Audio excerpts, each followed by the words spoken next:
Good evening. Thank you all for attending.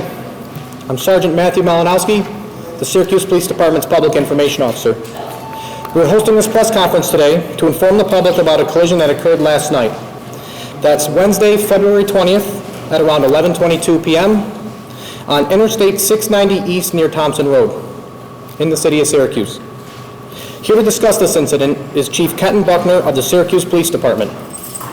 We're also joined by Lieutenant David Brown from the Syracuse Police Department's traffic section to answer more detailed questions about the crash. Also in attendance is Onondaga County District Attorney Bill Fitzpatrick, and he will be available for questioning also. The Chief will speak and then take questions, and then the others will be available in order to take questions that you may have. Thank you. Good afternoon. The statements provided today are based upon preliminary information and are subject to change. Our thoughts and prayers go out to the Jimenez family and friends, and also want to remember Mr. Boeheim and his family. During our early part of this investigation, we've learned that the Jimenez family is from Cuba and largely Spanish speakers. With that in mind, I have a very brief statement in Spanish. A la familia de Jorge Jimenez. Lamentamos su pérdida. Nuestros pensamientos y oraciones están con su familia y amigos. On Wednesday, February the 20th, 2019, at approximately 11:22 p.m., Syracuse police responded to 690 East near the Thompsonville Road for a crash. Upon officers' arrival, they found a 51-year-old victim, later identified as Jorge Jimenez of Syracuse, who had been struck by a vehicle. The victim was transported to Upstate University Hospital, where he was later pronounced dead. Our preliminary investigation indicates that the victim was an occupant in a vehicle that had lost control, striking the guardrail. The occupants then exited the vehicle and proceeded to walk on the highway with close proximity to that vehicle. An oncoming vehicle noticed the disabled car and tried avoiding the vehicle, which was in the middle of the road. As a result, the driver, James Boeheim, 74, of Fayetteville, New York, struck the victim who was crossing to the median. Both drivers remained on the scene and were cooperative with the investigation. Field sobriety and alcohol sensor tests for both drivers were negative for any signs of impairment. There are key points that we want to make sure that we emphasize that we have for the early parts of our investigation. They are that we received multiple calls on the incident, including one from Mr. Boeheim. Thus far, everyone has been totally cooperative with our investigation. We have interviewed 2 of the 3 occupants of the victim's vehicle and Mr. Boeheim this afternoon. I would like to reinforce that we have no reason to believe that either of the drivers of the vehicles was impaired at the time of the incident. In the near future, there will be an analysis of both vehicles, including data recovery and assessment of the damages. There will be reconstruction of the scene and analysis of the mechanics of the crash. And then lastly, we will conduct at the conclusion of our investigation, we present a file to the District Attorney's Office for their review, and Mr. Fitzpatrick is here to take any questions that you may have for his office. That's all we have now for that. Again, we're about less than 48 hours into this investigation, so please remember that this is still an ongoing investigation and we have limited information for you, but we will take your questions at this time. So is there any circumstance at this point that you know of where there might be any criminal charges or loss of license for Mr. Boeheim or the other driver? At this time, we have no reason to believe that there are criminal charges that will be coming for anyone. Obviously, the final decision of that rests with Mr. Fitzpatrick, but at this time, we have no reason to believe that. So 3 people were in the victim's car. You said you've interviewed 2 out of 3. How many people were in Boeheim's car? Mr. Boeheim was in his car alone. Were those people in the occupants of the disabled car, were they related? Are they all family? I do not know the relationship of the individuals in the car, but I know that there were a total of 4 individuals in the vehicle. We've interviewed 2 of the 3. There's 1 remaining individual that needs to be interviewed. What do we know about Coach Boeheim's whereabouts between leaving the Carrier Dome and the game last night until this crash? That's some information that's part of our ongoing investigation. I think we have some of that information, but as we've stated earlier before, this is an ongoing investigation, and we will conclude all of that in our final analysis and present that to the DA's office. James Boeheim is arguably the highest profile person in Central New York. At this time, it sounds like you're ruling this an accident. This is a tragedy. Certainly, it's an accident to where Mr. Jimenez has lost his life. We certainly want to make sure that I understand, given Mr. Boeheim's footprint nationally, why we have all of this attention.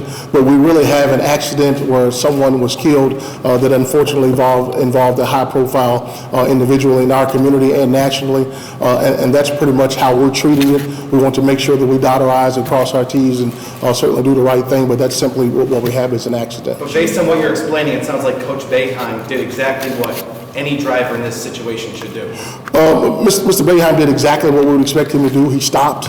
He attempted to render aid. I believe at some point that he even attempted to stop other cars that were coming over that crest from hitting the vehicle that was still there in the roadway. So he did exactly what we would ask him to do. He was cooperative during our investigation both last night and today, and he could not have been more cooperative. Chief, how were the road conditions at that point?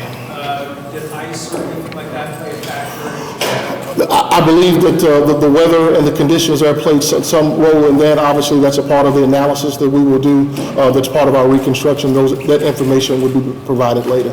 Do we know where the victim and the rest of the people in his car were going or coming from? I don't think that we have that information this early into the investigation. What do you know about the crash initially that led to the victim and his car being disabled in the middle of 690? I believe that the victim's car hit a patch of ice or something which caused them to hit the guardrail there. The occupants obviously realized that they were in a very compromised position being there on the roadway, did what a reasonable person would do, which is to try to get out of that vehicle and get to a safe location. Unfortunately, they were not able to do so, all of them, before actually being struck. I also want to recognize that there was a second gentleman that had minor injuries that we believe was hit by a mirror of the car who has minor injuries as a result of this incident as well. That second injury coming from the same group of people? From the same incident, yes, sir. But the same vehicle, that disabled vehicle, somebody with Jimenez in the car? Someone with Jimenez, yes, sir, with Jimenez in the car, yes, sir. Can you tell us a little bit more about Jimenez? We know 51 from Cuba. In speaking with his family, what was that reaction, that conversation like? From what I've read and seen some of the things that you're saying, I mean, it's what you would expect it to be. They're devastated. Anytime you have someone's life, snatched away from you like that on an evening to where he's probably returning home or from some kind of event that we all do in the evenings, and to find that individual is not coming home again, is to be expected that they're devastated by this loss. Did anyone come down to the scene to meet Boeheim while he was dealing with everything there? I'm not aware of anyone. Did he have anyone assist him? I don't think so. That was not my understanding. How much time elapsed between Jimenez's vehicle hitting that patch of ice, hitting the guardrail, and then when Jim Boeheim's vehicle came? All of that will be a part of a deeper analysis that will be provided later once we are able to put all of the pieces together. Could it be as quickly as seconds or several minutes? I don't want to guesstimate on something of this magnitude. All of that will be a part of our final analysis. Can you just clarify, did Boeheim hit 2 people or just 1? I believe there were 2 people that were struck. Mr. Jimenez, who ultimately died of his injuries, and I believe another gentleman who received minor injuries as a result of that impact as well. Your detectives are very good at what they do. What was it like for them to have somebody of Coach Boeheim's stature on the other side of one of those interviews? I appreciate your compliments on our workforce. I can tell you that the members of the traffic unit are good at what they do. Our detectives are good at what they do. I have complete confidence in their abilities to say that this is a normal circumstance, and no reasonable person would say that that's the case. But I can tell you that we treated him with dignity and respect the same as we would anyone else and the other members of the victim's vehicle. But we have tried to proceed as we would with any case. What can you say about Coach Boeheim's demeanor through this? Again, he has been cooperative. He volunteered to do many things. Everything that we've asked him to do, he's done, and he could not have been a more cooperative person in this incident. The word has been used that he's heartbroken. Is that something your officers saw? That's my understanding, that he certainly has been moved by what has happened, as anyone would when you think that your accident has caused the death of someone. Chief, a logistic question. was the car that got in the accident in the middle of the road and Coach Boeheim was trying to weave around? Like, do you know where he may have? It was my understanding that the car was perpendicular on the road there to Mr. Boeheim came over the crest of that hill, which is what he was trying to avoid. Okay. And was Mr. Menace struck like within the, was he on the side of the road or was he within the car? I would leave that to Mr. Brown to give you more details about what Mr. Jimenez was exactly struck. Of the vehicle were attempting to cross from the vehicle northbound to the northbound edge of the eastbound lane of 690. They were attempting to cross a guardrail to get into the center median for their own protection. It appears that Mr. Jimenez would have been approximately in the area of the northern fog line of the roadway. Are we talking on the feeder ramp or on the main highway? On the main highway.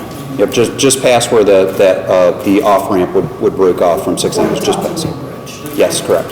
Is that what you would advise people to do if they were in a similar situation? Leave your vehicle and get behind the guardrail? It would be very situational as to what would be the best course of action. I certainly understand their thought process, which is if you remain in the vehicle in the middle of the roadway, there's a strong likelihood you might be struck by another motor vehicle, in which case you could be suffering the exact same injuries that were already suffered. Obviously, what we would want people to do is try to get to an area of safety if at all possible. Obviously, that has to be environmental. You have to watch for any oncoming vehicles or whatnot, and whatever move you make, you need to make with some alacrity. You need to move quickly.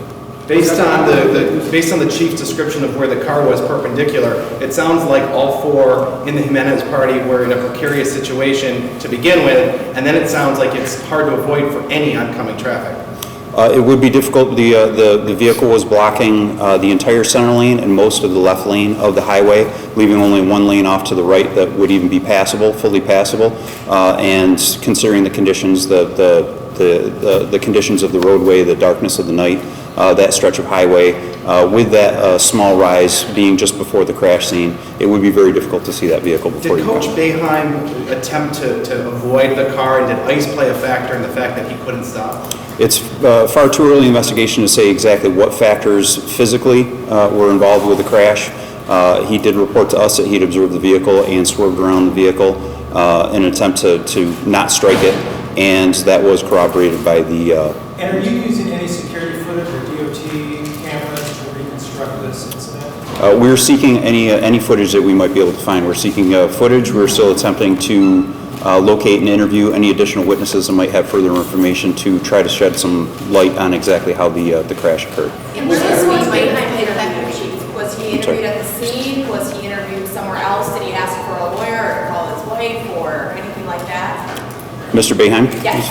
Mr. Boeheim was initially interviewed at the scene. He was transported to the public safety building, as was the driver of the other vehicle. That was in large part for safety's sake, due to the conditions of the roadway. The officers responding were still trying to shut down all eastbound traffic on the roadway, and the sergeant on the scene felt it was safest to try to remove as many citizens as possible. The other three people that were in the original vehicle were all transported. Obviously, Mr. Jimenez was transported, and the other two people were transported to St. Joseph's Hospital for evaluation. Lieutenant, can you say anything more to what the chief said about Coach Boeheim attempting to render aid, stop vehicles? Mr. Boeheim reported to us that after he brought his vehicle to a stop, he retreated back towards the crash scene, and he observes that Mr. Jimenez's friends were already attempting to render first aid. And so he stated his primary concern was not to have another vehicle crash into the vehicle on the roadway, and so he ran back in an attempt to flag down vehicles with his cell phone light. That was corroborated by the first responding officer who was actually flagged down by Mr. Boeheim with his cell phone light. What were the ages of the occupants in the disabled vehicle that were trying to exit? I believe they were ranging between 49 and 58. How long was that disabled vehicle there before Mr. Boeheim came in on that? That has not been determined. It's one of the things that we'll be seeking from any additional witnesses that we can find. What was reported to us is that at least one other vehicle had swerved around this vehicle, fortunately to the right side, which is actually what prompted the occupants to decide that they were going to attempt to flee the vehicle. Was Coach Boeheim headed home? It would make sense based on where we've confirmed his location originating and where he lives. I can only conjecture on that. I believe so. What about the speed? Is there any question of how fast he was going? That's a large part of what the investigation is going to attempt to determine. We're still documenting, the scene has been documented. There'll still be analysis on that documentation. We'll still be seeking crash data from the vehicle itself, the quote-unquote black box, if that is available. So all those will be factors in trying to determine and nail down exactly what speeds were involved from both the vehicles. We want to establish the mechanics of both the crashes to find out how the original vehicle became disabled in the roadway and how the ultimately fatal crash occurred. And he was driving a car licensed to him and under his name. Coach Boeheim was I'm sorry? Driving a car licensed to him under his name, anything like that? I'm not sure exactly who the registration was titled to on his vehicle. Can you give us the types of vehicles and models? Let's see, the initial disabled vehicle was a black Dodge Charger, and the vehicle Mr. Boeheim was operating was a GMC Acadia. Bill, if you want to step up to the podium, if you're ready. It's no secret you're the biggest Syracuse Orange fan there is. What's it like for you and your office to deal with this? What does this mean for really a huge part of this community? It seems to be a tragic accident. You know, the chief said it best. This is just, at the end of the day, just a horrible, sad tragedy. Taking time to offer condolences to the Jimenez family is what the chief did first. The story obviously is newsworthy because of the notoriety of the coach, but this is the loss of a human being. It was an accident in the pure sense of the word. This is a black vehicle right in the middle of the roadway. Coach is on his way home and swerved to avoid crashing into it, possibly killing himself, or as his lawyer explained to me, his concern was that the vehicle might still be occupied and he might kill the people in there. It was an absolutely normal human reaction. It's quite remarkable that he didn't crash into the vehicle, quite frankly, and then tragically struck poor Mr. Jimenez, was walking by the side of the road. So, yeah, he is the most famous and in some ways the most beloved person in Central New York, and this has taken a lot of people by shock, and our primary thoughts are with the Jimenez family, but I think you'd be irresponsible if you didn't also consider the impact it's had on Coach Boeheim and his family. Have you talked to the coach today? I've talked to his attorney. I did not talk to the coach. I didn't think it would be appropriate to speak to him until the chief hands me the final product. And his attorney, as the chief emphasized, his attorney wanted people to know that the coach is absolutely devastated. He did, as the chief reported, put the cell phone light on his phone and attempt to ward off other drivers from crashing into the vehicle, and actually located or helped SPD locate exactly where the people were. That's a very, very dark stretch of road. There are no street lights in that particular area of 690. Did he make the initial 911 call? I'm sorry. Did he make the initial 911 call?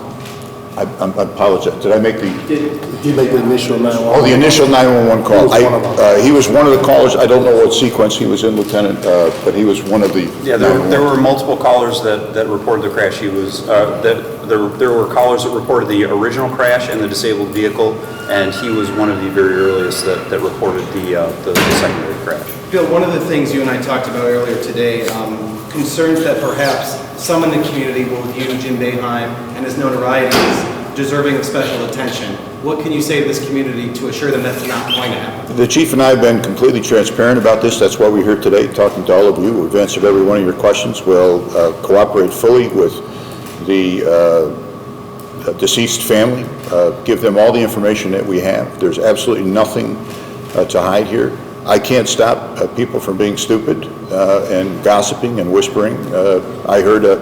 I watched a show that was online this morning. Dan Le Batard, who apparently is a famous sports columnist, and two of the not reporters, they're spokespeople or whatever they are. One of them said, speculated that Boeheim had been drinking. That could have been taken care of with a 30-second phone call to anyone that knows Coach in Syracuse, New York. And the second was a guy said, as a matter of fact, that Boeheim fled the scene.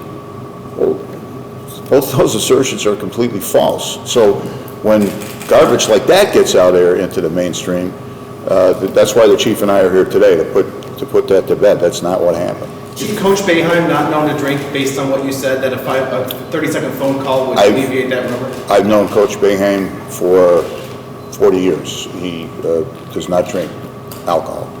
Chief, I'm sorry. Lieutenant, Chief? Anyone of you officers, anyone who's probably answered, is there any circumstance, knowing what you know now, that the coach or the other driver might lose their license even in some sort of civil proceeding?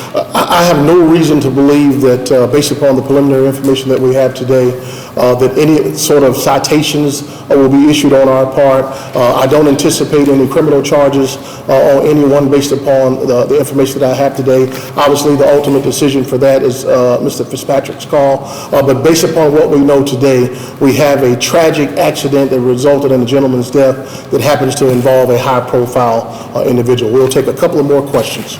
Were all four members of the victim's vehicle outside at the time the man was struck? I believe so, sir. Yes, sir.